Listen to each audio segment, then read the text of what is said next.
If you want to edit Control Center on Motorola Edge 60 Pro, first of all we need to go to the Control Center. So I'm gonna swipe down twice, like so. We have our Control Center, and if you want to customize it, we have this pen over here.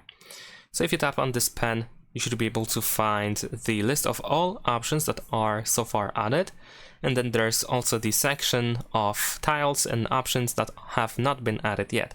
So if you want to add something, what you need to do is simply press and hold your finger, and then you can drag it over here above this text.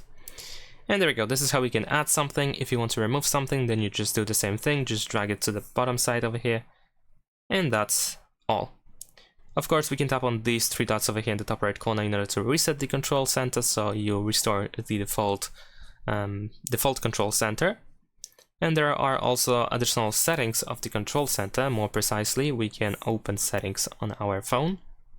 Then over here go to home and lock screen, and then we can go to the control center where we can change from classic to modern style, which has a more modern look. And it looks like this. In this case, in order to edit the control center, we need to tap on this pen that is located right now in the top right corner.